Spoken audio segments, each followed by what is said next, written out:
Hello दोस्तों, नमस्कार। कैसे हो? आशा है आप सब बढ़िया होंगे।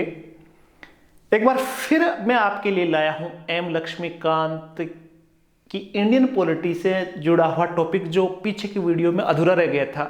बात कर रहे थे नीति निर्देशक तत्वों की, और हमने आर्टिकल 36 से स्टार्ट किया था और आर्टिकल 44 समान नागरिक संहिता तक हमने बात की थी। कुछ आर्टिकल रह गए थे और मैं आशा भी करता हूं कि आर्टिकल 36 से लेकर 44 तक आपने पूरा जोर लगा के पूरी एनर्जी के साथ उनको समझा होगा। छोटी मोटी हल्की फुल्की समस्या आई है, अच्छी बात है, क्योंकि समस्या उन्हीं की आती है जो पढ़ता है। कुछ करता ही नहीं है, उनके समस्या आने का सवाल ही नहीं है। वीडियो स्टार्ट किया, भाई गाने बजाओ, मस्त रहो। इंडियन कॉन्स्टिट्यूशन का क्या मतलब, फिर रिजल्ट भी वही रहना है। बात करेंगे 45 से, तो चलो हम हमारे साथ जुड़ते हैं और 45 से 51 तक की गिनती आर्टिकल की हम सीखते हैं, और वो भी उंगलियों पर। ध्यान से देखना, एक एक चीज को हम समझेंगे। जब तक मार्कर में निकाल लूं, तो देखो आर्टिकल 44 का आपने जिक्र पढ़ा था। आर्टिकल 44 कहता है नागरिक समान नागरिक संहिता का। मैंने कहा था भारत में समान नागरिक संहिता की जब चर्चा करते हैं तो बड़ा गफड़ा सा ही हो रखा है। 44 लागू नहीं हुई है, अलग अलग डफली, अलग अलग राग की स्थितियां चल रही है। लेकिन क्या करें, नीति निर्देशक तत्वों में है ये, अभी मूल अधिकारों में नहीं है, तो क्या कुछ किया भी नहीं जा सकता। सरकार पे डिपेंड करता है कि लागू करे या नहीं करे।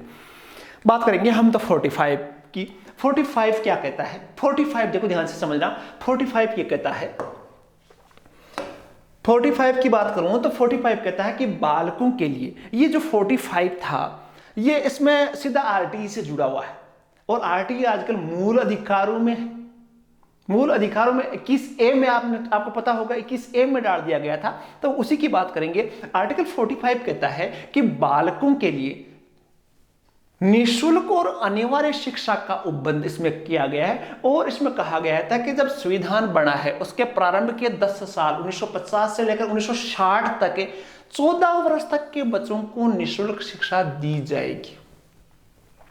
क्योंकि उस समय भारत की स्थिति गरीब था, ज्यादा पैसे नहीं थे, तो अपेक्षा की कि 10 साल तक 14 साल के बच्चों को निःशुल्क शिक्षा मिले। आर्टिकल 45। अब भाई 45 जो आर्टिकल था ये आरटीई से संबंधित था, मूल अधिकार तो था नहीं। आरटीई में था मूल अधिकार तो देना पड़ेगा। भारत बाद में सक्षम हुआ तो इसको मूल अधिकार में डाल दिया गया, तो उसी को वर्तमान में ये निर्देशक तत्व मूल अधिकार बन गया। और यह अनुच्छेद 45 रिक्त हो गया, इसकी जगह नवीन अनुच्छेद 45 क्या हो गया? रिक्त हो गया। 45 में लाया गया, 21A में इसको ट्रांसफर किया गया। ठीक है, अब ये 45 क्या हो गया? रिक्त हो गया। तो उसकी जगह क्या डाला गया? नवीन अनुच्छेद 45 में ये चीज डाली गई, 86वीं संविधान संशोधन अधिनियम 2002 द्वारा जोड़ा गया कि राज्य 6 वर्ष की आयु के सभी बालकों को पूर्व बाल्यावस्था में देखरेख और शिक्षा के अवसर देने का उपबंध करेगा। तो 14 साल, जो 6 से 14 साल के बच्चे थे उनको तो 21A में डाल दिया गया, तो ये खालिस्तान हो गया। तो इसमें कहा गया 6 वर्ष की आयु के, 6 वर्ष तक की आयु के जो बच्चे हैं उनको पूर्व बाल्यकाल की देखरेख सरकार करेगी और उनको उचित शिक्षा का अवसर भी उपलब्ध करवाएगी। तो ये डाला गया। तो आर्टिकल 45 किससे संबंधित है? आरटीई से। याद रख लेना, आरटीई और आरटीई के लिए 86वां संविधान संशोधन भी 1001 बार सवाल आया हुआ होगा। तो 86वां संविधान संशोधन द्वारा 45 में चेंज हुआ। सीधा आरटीई याद रखना है और कोई कुछ नहीं है। बात कर लेते हैं 46 की। 46 कहता है अनुसूचित जातियों, जनजातियों और दुर्बल वर्गों की संरक्षा की जाएगी। संरक्षा का मतलब उनके उत्थान के लिए प्रयास किया जाएगा। आर्टिकल 46 सिंपल सी भाषा में। 47 क्या कहता है? 47 कहता है कि पोषाहार स्तर, जीवन स्तर और लोक स्वास्थ्य में सुधार हेतु राज्य का कर्तव्य होगा, कि राज्य का यह नैतिक दायित्व होगा कि लोगों का पोषाहार स्तर उच्च करने का प्रयास करें, जीवन स्तर सुख सुविधाओं को बढ़ाने का प्रयास करें और स्वास्थ्य सुविधाओं को बढ़ाने का भी प्रयास करें। आर्टिकल 47 47 7 आ रहा है ना, 7 का मतलब स्वास्थ्य से जुड़ा हुआ ज्यादा मुद्दा है। 7 47, सात का मतलब स्वास्थ्य जोड़ लो आप तो 47 स्वास्थ्य, जीवन स्तर और पोषार, पोषार भी स्वास्थ्य से जुड़ा हुआ है। तो 47 ये कहता है मादक पदार्थों का प्रतिषेध। देखो ध्यान से समझना, इसमें ये कहा गया है कि जो मादक पदार्थ है उनकी वो रोकथाम की जाएगी। मादक पदार्थ चाहे अफीम से लेकर शराब तक मान लो, उसको रोकने का, जैसे बिहार सरकार ने 2016-17 में शराब पर प्रतिबंध लगा दिया। गुजरात में पहले भी शराबबंदी थी, तो वो शराबबंदी किस अनुच्छेद के तहत की गई, तो वो थी आर्टिकल 47। ठीक, याद रख लेना 47 स्वास्थ्य से जुड़ा हुआ है, 46 SC ST OBC के उत्थान से जुड़ा हुआ है, ठीक है, 45 जुड़ा हुआ RTE से जुड़ा हुआ है। 3 अनुच्छेद हमने पढ़े। बात करेंगे 48 की। 48 जो जुड़ा हुआ है वो कृषि और पशुपालन का है। 48 किससे जुड़ा हुआ है? कृषि और पशुपालन। अंगुलियों पर आप लिख लो पशुपालन, ठीक है। इसमें क्या कहा गया है कि राज्य का एक उत्तरदायित्व होगा कि वह कृषि और पशुपालन की आधुनिक और वैज्ञानिक विधियों प्रणालियां संगठित करे। कि उस राज्य का दायित्व है, सरकार का दायित्व है कि वो कृषि की आधुनिक विधियां विकसित करे और पशुपालन की भी आधुनिक विधियां विकसित करे। पशुपालन की आधुनिक विधियां मतलब नस्ल सुधार है, इस प्रकार के प्रयास करेगा। गायों और बछड़ों और अन्य दुधारू और वाहक पशुओं की नस्लों का परिरक्षण और सुधार के लिए और उसके वध को प्रतिषेध करने का कदम उठाएगा। और इसमें कहा गया है कि नस्लों, जो जानवर है उनकी नस्लें सुधारी जाएगी, ठीक है, परिरक्षण की जाएगी, जो नस्लें अच्छी नस्लें हैं उनको रक्षा की जाएगी और उनमें सुधार, नस्लों में भी सुधार भी किया जाएगा। और साथ ही गाय और बछड़ों का वध करने से भी रोकेगा। तो ये गांधीवाद से प्रेरित था और गाय का वध जो है, गायों की बिक्री पर प्रतिबंध लगाया जाता है, वो इसी आर्टिकल 48 के तहत लगता है। आर्टिकल 48 कृषि और पशुपालन। आर्टिकल 48A में कहा गया कि राज्य सरकार ये कृषि और पशुपालन से जुड़ा हुआ, 48A जोड़ा गया पर्यावरण से जुड़ा हुआ, ठीक है। भारत का संविधान एक ऐसा है जो पर्यावरण तक की बात करता है, गाय तक की बात करता है, बछड़े तक की बात करता है, सारी बातें करता है। जो संसार के कोई सी भी संविधान में ऐसी प्रकार की बात नहीं है। तो 48A क्या कहता है? 48A कहता है कि राज्य से अपेक्षा की गई है कि पर्यावरण के संरक्षण और सुधार के लिए वो प्रयास करे, ठीक है, पर्यावरण संरक्षण के लिए। और इसीलिए आपने देखा होगा कि 1972 का जो वन्य जीव सुरक्षा अधिनियम था वो इसी आर्टिकल 48 के तहत जारी हुआ। साथ ही समय समय पर जो वन नीतियां जारी होती है वो भी किसके आधार पर होती है? 48A के। तो 48A में है कृषि, 3 शब्द आएंगे, कृषि, पशुपालन और पर्यावरण, ठीक है, पर्यावरण 48, ठीक है। 8 का मतलब ईट का मतलब खाना, खाना का मतलब कृषि, पशुपालन और पर्यावरण, तीनों से खाना मिलता था। 48 का मतलब ईट का मतलब खाना, ठीक है। बात करेंगे 49 की। 49 जो कहता है, 49 आर्टिकल कहता है कि स्मारकों और राष्ट्रीय महत्व के वस्तुओं का संरक्षण करें। कि जैसे राष्ट्रीय स्मारक है, राष्ट्रीय महत्व के कोई भी बिल्डिंग है, ठीक है, तो उन स्थानों का संरक्षण किया जाएगा। जैसे ताजमहल है तो ताजमहल की सुरक्षा राज्य की दायित्व होगा। कोई ऐतिहासिक धरोहर है, कोई किला है, कोई महल है, तो उनका संरक्षण भी करेगा 49 की नोक का। लास्ट आ रहा है तो जर्जर अवस्था में नहीं होने देना है, उनको बचाना है। 49 ऐसे मत हो जाना, बुढ़ा सा लग रहा है ना, बैठना नहीं देना है अपने को, नो जैसे ऐसा लग रहा है व्यक्ति बैठा है। तो ऐसे स्मारकों की दुर्दशा नहीं होने देनी है, उनका परिरक्षण किया जाना आवश्यक है। 49 50 बहुत इंपॉर्टेंट है। 50 कहता है कि कार्यपालिका और न्यायपालिका का पृथक्करण। देखो ये मैंने पहले भी बताया था कि कोई भी कॉन्स्टिट्यूशन या किसी भी देश की शासन व्यवस्था ढंग से तब चलती है जब व्यवस्था की कार्यपालिका और न्यायपालिका अलग अलग काम करे। और 50 में एक कहा गया है कि कार्यपालिका न्यायपालिका का पृथक्करण, कार्यपालिका न्यायपालिका के काम में दखलंदाजी नहीं करेगी और न्यायपालिका कार्यपालिका के काम में दखलंदाजी नहीं करेगी। 50-50 का काम है। 50 तू और 50 मैं, न तू मुझसे लेना न मैं तुझसे लेना। आर्टिकल 50 लास्ट आर्टिकल आ रहा है नीति निर्देशक तत्वों का 51, और 51 बहुत ही महत्वपूर्ण, कहीं भी आपको किसी भी विश्व के संविधानों में नहीं मिलेगा, और ये केवल भारतीय संविधान की अलग विशेषता है कि इसमें 51 में अंतर्राष्ट्रीय शांति और सुरक्षा की अभिवृद्धि और शांति को बढ़ावा देने की बात कही गई। इसमें कोशिश की गई है कि केवल सारे के सारे मूल अधिकार भारत के लिए नीति निर्देशक तत्व भारत के नागरिकों के लिए, लेकिन भारत की संस्कृति रही है कि वसुधैव कुटुंबकम की भावना रही है, विश्व पूरा अपना एक परिवार है। तो नीति निर्देशक तत्वों के लास्ट बिंदु में कहा गया कि विश्व एक परिवार है और उसमें शांति और सुरक्षा में अभिवृद्धि के लिए भी सरकार को प्रयास करना चाहिए, ताकि संसार में अंतर्राष्ट्रीय शांति हो और शांति को बढ़ावा देने का हमेशा सरकार को प्रयास करना चाहिए। इसके तहत उन्होंने कहा 4 बातें आई। अंतर्राष्ट्रीय शांति और सुरक्षा में अभिवृद्धि करनी है। दूसरी बात, राष्ट्रों के बीच न्याय संगत और सम्मानपूर्ण संबंधों को बनाए रखना, ये विदेश नीति के बिंदु आ गए।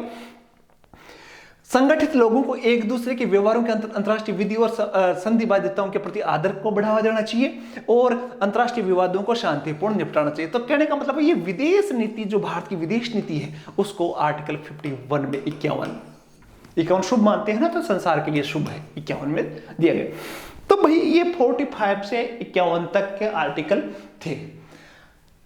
थोड़ा सा लास्ट बिंदु जो चल रहा है वो है मौलिक अधिकार और directive principle of state policy, मतलब डीपीएसपी का मतलब नीति निर्देशक तत्व।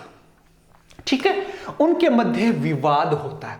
विवाद कैसे होता है कि कई बार ऐसे विवाद आए कि भाई मूल अधिकार बड़े, नीति निर्देशक तत्व बड़े, मूल अधिकार पावरफुल ज्यादा है, नीति निर्देशक तत्व पावरफुल ज्यादा है। तो कई बार अलग अलग विवाद आए, उनको भी हमें पढ़ना है। एम लक्ष्मीकांत में अलग से दे रखा है, लेकिन हम इसको यहीं पढ़ेंगे कि देखो एक विवाद आया था जिसका नाम था चंपकम दोराइजन बनाम मद्रास राज्य 1951। कॉन्स्टिट्यूशन बना और विवाद स्टार्ट हो गया 1951 में, मद्रास राज्य प्लस चंपकम। अब चंपकम विवाद में इस मामले में सुप्रीम जो मद्रास हाईकोर्ट था, तो ये बाद में सर्वोच्च न्यायालय पुगा, और सर्वोच्च न्यायालय ने डिसीजन दिया, फैसला सुनाया कि मौलिक अधिकार और निर्देशक सिद्धांतों के बीच किसी भी संघर्ष के मामले में मौलिक अधिकार मान्य होंगे। 1951 का जो चंपकम दोराइजन केस जो था, उसमें कहा गया कि नीति निर्देशक तत्व और मूल अधिकारों में कोई विवाद होता तो मूल अधिकार बड़े हैं, नीति निर्देशक तत्व छोटे हैं। इसमें घोषणा की गई कि निर्देशक सिद्धांतों को मौलिक अधिकारों के अनुरूप होना चाहिए। कोई भी निर्देशक तत्व यदि मूल अधिकारों का उल्लंघन करता है तो वो गलत है। नीति निर्देशक तत्व मूल अधिकारों के अनुरूप होना चाहिए, और इसमें यह भी माना कि संवैधानिक संशोधन अधिनियम को लागू करके संसद द्वारा मौलिक अधिकारों में संशोधन किया जा सकता है। इस विवाद में, चंपकम दोराइजन विवाद में, सुप्रीम कोर्ट ने कहा कि संसद मूल अधिकारों में संशोधन कर सकती है। कब का मामला? 1951 का। याद रख लेना, जहां मैं गोल घेरा बना रहा हूं मोस्ट है, साल आपको याद रखनी चाहिए। चंपकम दोराइजन मामला बना मद्रास राज्य का 1951 में। कहा मूल अधिकारों में संसद क्या कर सकती है? संशोधन कर सकती है, और मूल अधिकार नीति निर्देशक तत्वों से बड़े हैं। पहला मामला आया। दूसरा जो मामला आया वो गोलकनाथ, प्रसिद्ध गोलकनाथ बनाम पंजाब राज्य 1967 में आया, और इस मामले में सर्वोच्च न्यायालय ने क्या कहा कि निर्देशक सिद्धांतों के क्रियान्वयन के लिए भी संसद द्वारा मौलिक अधिकारों में संशोधन नहीं किया जा सकता, कि नीति निर्देशक तत्वों को लागू करने के लिए संसद मौलिक अधिकारों में संशोधन नहीं कर सकती। तो दूसरे में वापस चेंज कर दिया।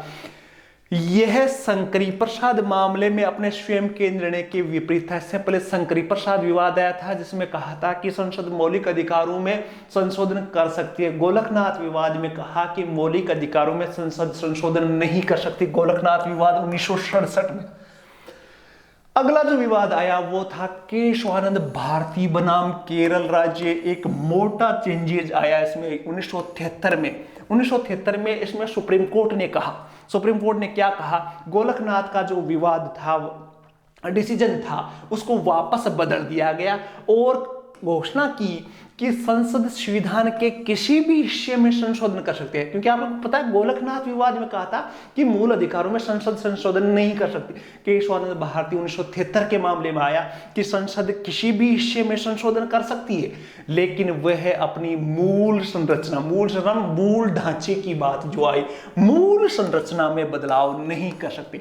इस प्रकार संपत्ति का अधिकार को मौलिक अधिकारों की सूची से इसी वजह से हटा दिया गया, अनुच्छेद जो 31 में था।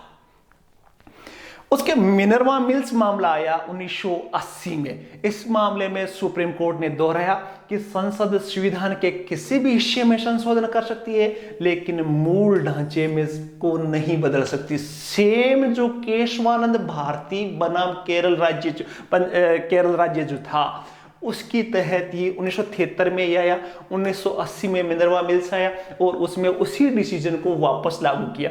तो ये कुछ विवाद थे जहां आपको केस का नाम याद रखना है। क्लियर? 4 विवादों का जिक्र हमने किया। लास्ट पॉइंट था इनके विवादों का। तो ये था आपका छोटा सा नीति निर्देशक तत्वों का लास्ट पोर्शन। और जाते जाते मैं आपको कहता हूं कि आप जब भी कोई सामान्य एग्जाम में बैठोगे तो मूल अधिकार और नीति निर्देशक तत्वों में से यदि सवाल नहीं आया तो देखना ऐसा कोई कॉन्स्टिट्यूशन का पेपर बन ही नहीं सकता जहां मूल अधिकार और नीति निर्देशक तत्वों से संबंधित सवाल नहीं आए। इसलिए इसको वीडियो को चाहे 2 बार देखना पड़े, चाहे 2 दिन लगे आपको, लेकिन वीडियो को एकदम क्लियर कर लेना ताकि आपके जब भी सवाल आए तो संभव क्लासेज को भी लगे कि आपका और हमारा सहयोग से एक सवाल है वो बेझिझक आपका सही हो रहा है और आपकी सफलता आपके कदम चूमे। आपका सहयोग और प्यार मिलता रहेगा तो एक से एक बढ़कर क्लासेस लाता रहूँगा। एक रिक्वेस्ट, एक दोस्त को शेयर करना ना भूले और आपका प्यार यूं ही मिलता रहे। एक नए वीडियो के साथ जल्द मिलेंगे और वो वीडियो होगा आपके काम का और सबसे पहले आपको मिले। बेल आइकन जरूर दबा लेना और नए वीडियो का इंतजार करना, जल्द लेकर आऊँगा। तब तक के लिए शुभ रात्रि। रात के 11 बज रहे हैं। शुभ रात्रि, धन्यवाद, जय हिंद।